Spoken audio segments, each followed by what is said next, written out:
from the fragrance of blossom flower,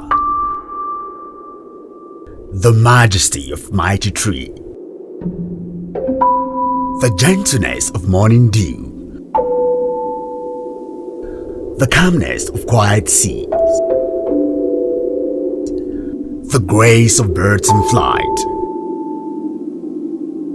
the beauty of twilight hour, the laughter of rippling brook, the softness of fresh breeze.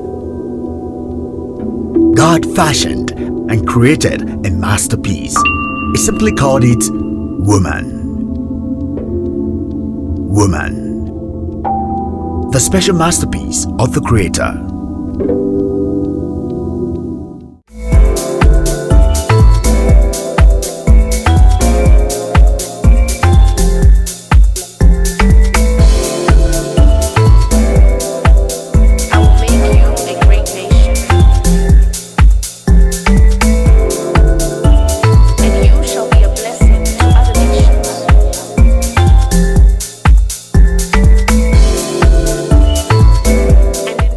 My name is Rorisang Thandekiso. I am a lead vocalist of a band. I am in production.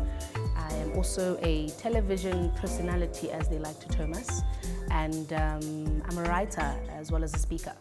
And yeah, that's basically me.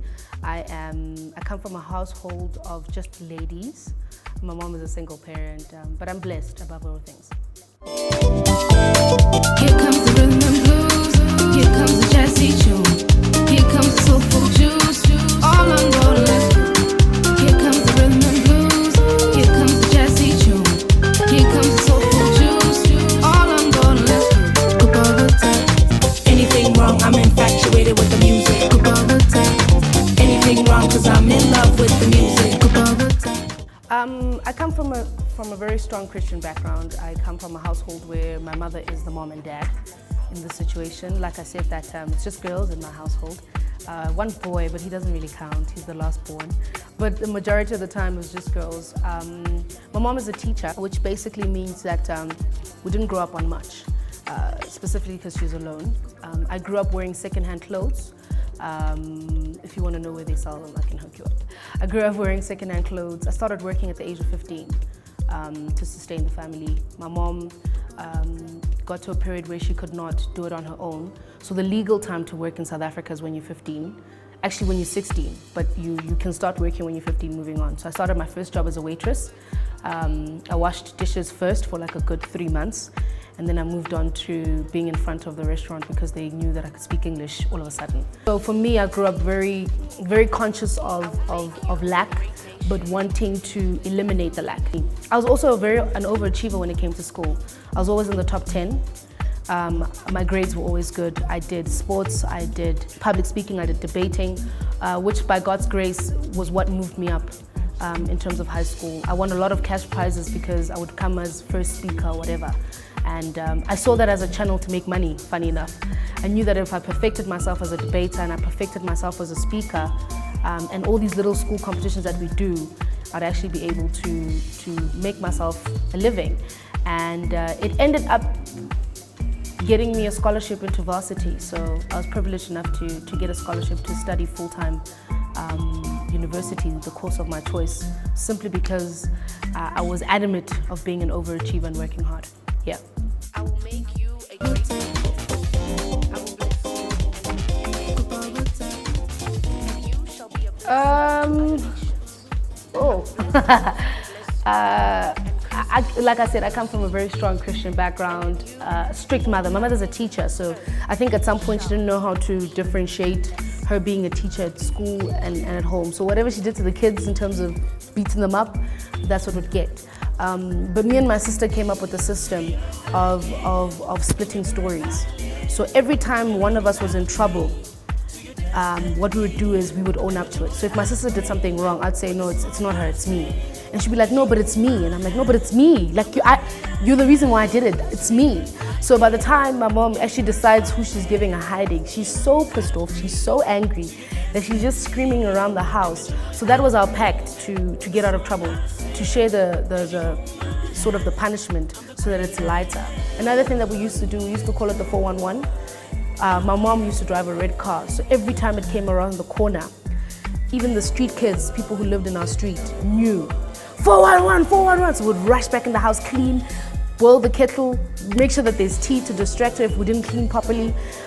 So everyone knew us as the 411 sisters in the neighborhood because we would just do this 411 thing that everybody knew that my mom is around the corner. We would run like we're mad to sort of get our way. So I think me and my sister, we managed to manipulate our way through growing up with my mom as a strict woman, yeah.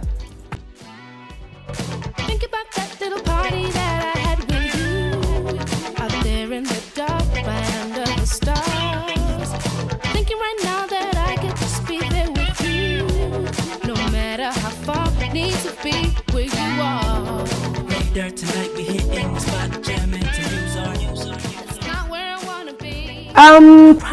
Primary was quite an interesting time in my life. I think coming from I'm very outspoken, I'm very talkative. So when I grew up at home, being talkative was a good thing. Everybody would make me come stand in front and, recite whatever I learned in primary or in creche. They would come sing that song you were singing. My mom used to do that to me a lot. And I think I was in grade 4, so my 4th year of primary school. And I said that, I stood up in front of everyone, a hall full of parents and kids, and I said, I think that Mr. Boyens only hits black children and it's not right. So everybody could not believe it. We actually made it into the school, the local newspaper after I said that statement. And my mom realized that I'm very politically inclined, so I'm politically aware of the situation. Now, I went to primary school just after apartheid ended. So there was still some uncomfortableness. If you're going to a white school, there were probably 10, 15, 20 max black kids in the school. So for me to say a statement like that at that age caused a lot of havoc. And I remember they made me repeat the year because they used to have what they called the demerit system. So if you were in trouble, they would take away 2% from your marks. So I was in trouble a lot of times because I was too vocal about everything. So they called in my mother, they said, look, these are her original marks, meaning she can pass and go to grade 5.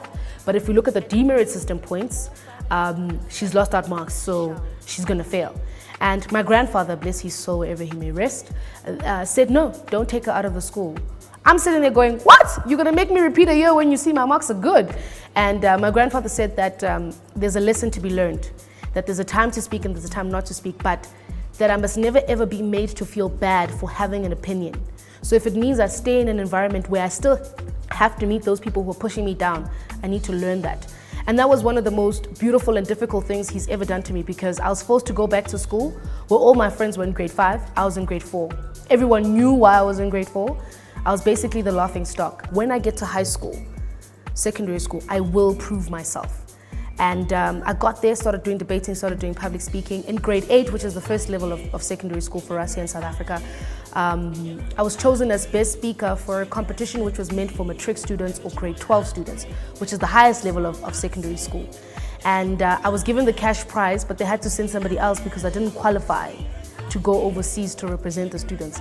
I was happy about the cash prize, but I was quite depressed at the fact that I can't go overseas to represent South Africa. But years later, I got to, in grade 12, go represent South Africa in the States. So I think what happened between primary school and secondary school is, in secondary school, I was conscious, I was free-spirited, I spoke out. But because of the experience that happened, I stepped back. But when I got to high school, I sort of took it as my opportunity to be me, to speak out when I want to speak out, to voice out how I feel. And it then became my platform to prove myself.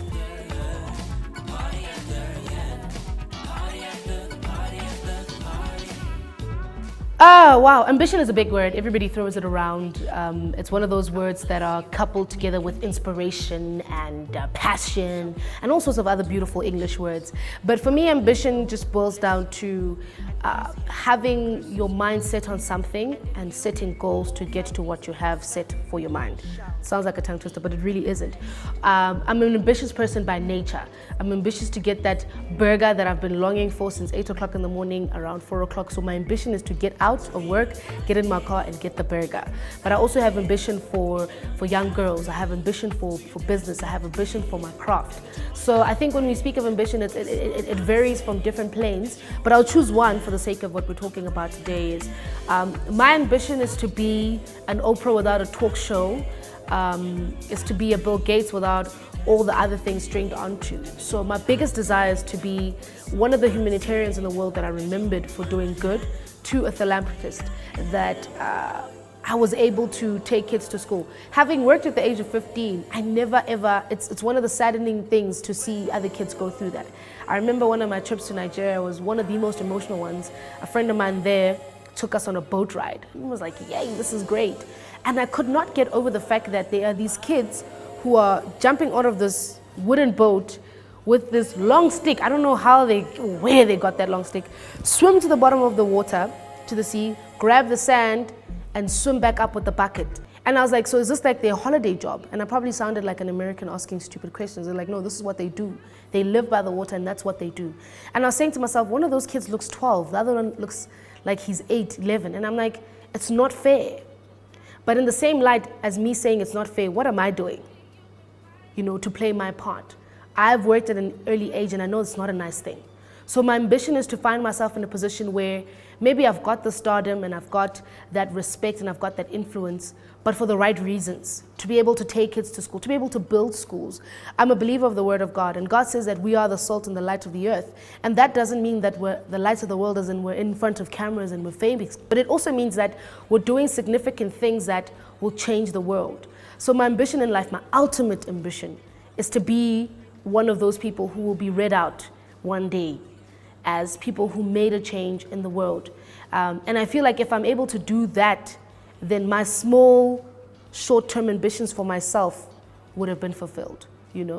Having my own house, having my own car, those are small things. I wouldn't even call them ambition. Those are just necessities that we need in life. But ambition should be something that shakes the world, that lets people know that you were there, and that also changes people's lives. I think one of the lowest moments I've had in my life was when our house burnt down. We lost everything in a matter of hours. We almost lost our lives. We were in the house sleeping and somebody set the house alight from the garage side. So our garages were electric, so by the time it caught on, there was literally an explosion. I remember I was just starting high school.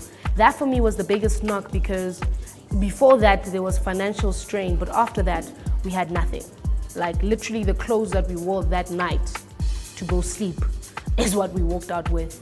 I didn't understand.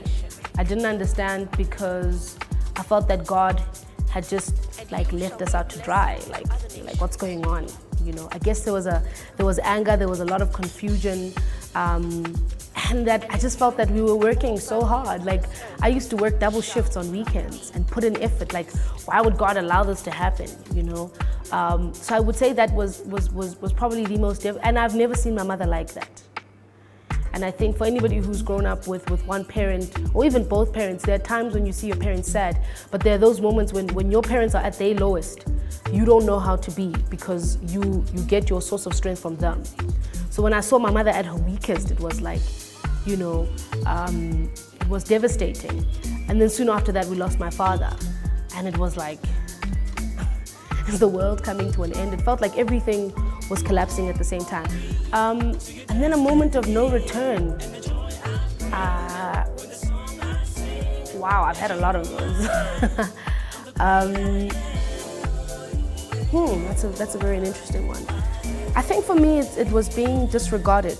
I was doing charity work this one afternoon, and I had to come back for one of the biggest platforms in South Africa, television ones, and I had to come and do a speech on behalf of young people, and that for me was amazing. I'm going to be representing young people in South Africa to speak. And I had been working the whole day at this charity event, and then I came straight from there, driving as fast as I could to this place.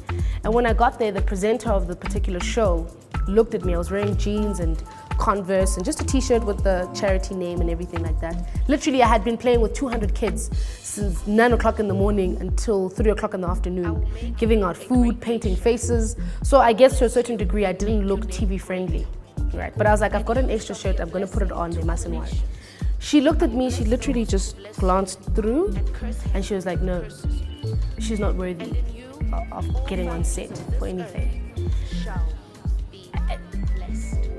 A lot of things flooded through my mind at that time because it questioned my credibility as a person, it questioned my ability, it questioned my physique, how I looked, it questioned a lot of things. So I didn't know how to digest it. And I remember I got in the car and I was like, never again will I let anyone ever disregard me with what I know that I'm good and I'm qualified for.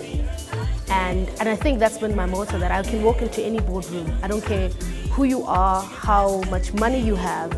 If I feel that I've read up enough on what we're talking about, if I feel that I'm an expert in this field, I'll speak to anybody. I'll represent myself in any field. I like saying this as a joke, and everybody, my mom even knows it now. I'm like, give me any interview in my craft, I'll speak to a 3-year-old and I'll give you a brilliant interview. Give me Obama without a script and I'll give you a brilliant interview. And that's when I started speaking to myself that I will never ever be disregarded in my craft. If there's anything I'll work at, it's what I believe I'm good at. And those weaknesses, I'll spot them out and I'll work towards perfecting them. So that was my point of no return for me, that I will never ever be seen. And I don't have to be celebrated. It doesn't mean that I must have 200,000 followers on Twitter for me to know that I'm doing well. As long as I know that if I'm sitting down and I'm doing my part, it's enough. A great moment for me was representing South Africa at the Global Young Leaders Summit. I was represented, it was just 3 of us from South Africa. There was 400 delegates from all over the world. And we went to the UN and I stood up and I spoke. And I remember they tried to give me the old South African flag to hold, the apartheid flag. And I sat in a group of 400 delegates, which were all holding their flags, their national flags. And I sat in front of the board and I told them I will not be able to walk with that old flag on that stage on that night, because that is not the flag that represents my country. And I remember when I came back, they wrote an article about it. And I came back to South Africa and I was flown down to Cape Town to Parliament. And I had a standing ovation from the parliamentaries in South Africa. And again, that was another moment that I will never ever forget, because it was like, I remember my mom was sitting next to me going, the president of this country is standing up clapping for you because you did something good for the country. And I know what soldiers who go out representing their countries feel like, because there's no honor placed on you like that one.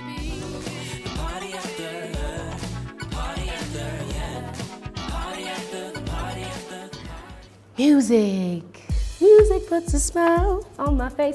I love music. Look, I grew up liking music, but I never really knew. I got irritated at everybody listening to, I have got nothing against these artists like your Rihannas and your whatnot, because I used to like your Jill Scotts, your Lauryn Hills, your Lala Hathaways, your Etta James. And yeah, for like a 16-year-old, I looked weird listening to Aretha Franklin and you know, those people. The reason why I liked it is because there was musicality that I couldn't explain. I liked the way the drums would go. I liked the way the horns would just come in randomly. But I wasn't aware that there was a musician brewing inside of me. Look, when it came to our friends, you know, all the girls we sing when we have songbooks, I was always Beyonce. Don't get it twisted, I was always Beyonce. And that's not because I sang better than the girls, it's because I was a bully. That's why I became Beyonce. But other than that, I never envisioned myself as a full-time artist or going into it. How the music happened is I got a Facebook message from these guys saying that they want me to wear their t-shirts because I was on TV that time. And I thought, oh, they're bothering me. They've sent me like 10,000 inboxes. I was like, let me just meet with you guys. Give me the damn t-shirt, I'll wear it and get over my life, you know? Got there, and in my car I was playing the Fugees. And they came and they stood outside my car. They're like, you listen to the Fugees? I was like, yeah, you guys should listen to Bonnie Stage. And then I started talking, being my normal self. And they're like, can we do a song with you? And I was like, huh, are you guys musicians? They're like, yeah, we'll do it. It's just for hype. Just like a quick celebrity stunt thing. Like all of a sudden, you know, on TV, now you sing. It's not going to turn into anything. And then I looked at these boys and I was like, the chances of this song getting out, close to nothing. But, let me just do it.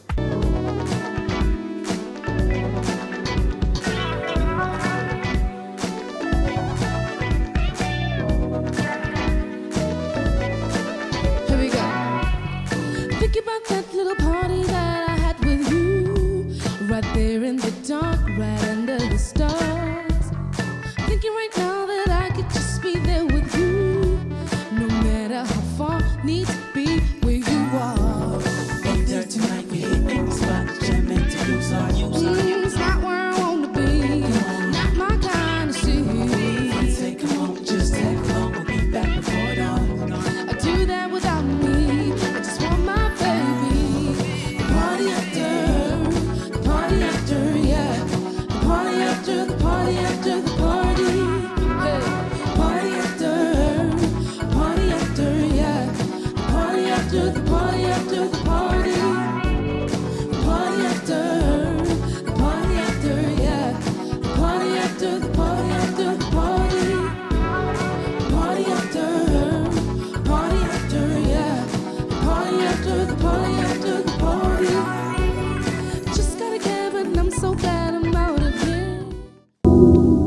And I did it, and that's how my music career started. We did one song, one radio personality got a hold of it, we started playing it, it started booming around Joburg, and it's like, what's going on? And we got invited to an event, and we had to do an hour set. We had one song. We're not allowed to do any covers, so I couldn't sing anybody else's song but our own. So we had a week to come up with 8 songs and write them and record them, and we did that in 3 days, and that was our album, and that's our album today. We did our album in literally 2 weeks and finished it, and we went to go perform it. People was like, where's the album? We're like, do you guys like it? They're like, yeah. You really, really like it? Yeah. Are you guys a band? We're like, no, what's your name again? I didn't even know their names by then. Like I still got confused on who's who because we never had met. And within 2 weeks we had to form a band because we lied and said we're a band, and now we have to perform. And that's really where the journey started. Music makes me really, really happy. I feel that it's one of my outlets. It's one of the places where I can write creatively and talk about anything and everything. It makes me feel like a Fela Kuti. I felt like Fela Kuti was that guy who spoke about anything and everything. And it makes me feel like that. I feel like a superhero, like Batman or, I don't know, the Hulk when I'm on stage, because there's nothing you can't say. And music is universal, everybody understands it. And I've been privileged enough for my music to be recognized even outside of my country, which has been a blessing. I'm actually going to be doing a song with a guy called Simon Gray, and that's Elton John's producer.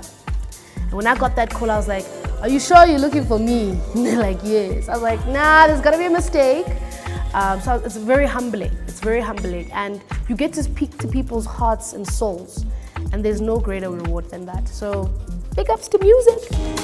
Right to the beat. Would you play that song for me? Something to put my bare feet. Would you put that on repeat? Once in your lifetime, dance in the rain. Dance and smile. You're my joy, my pain. You are my life. Kupabuta. Kupabuta. Kupabuta.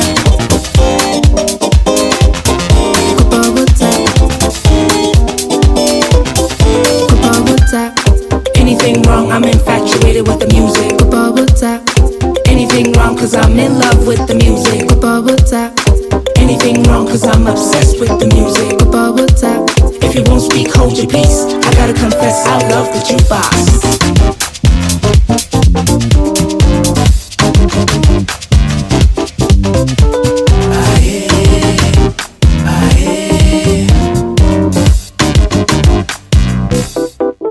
I love the jukebox.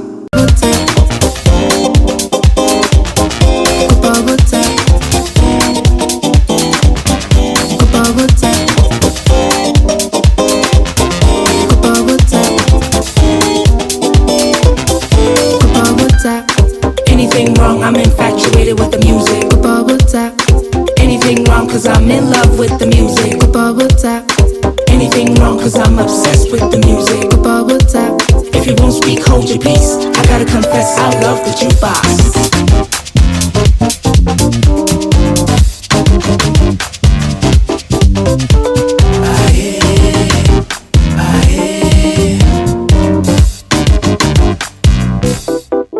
I love the jukebox.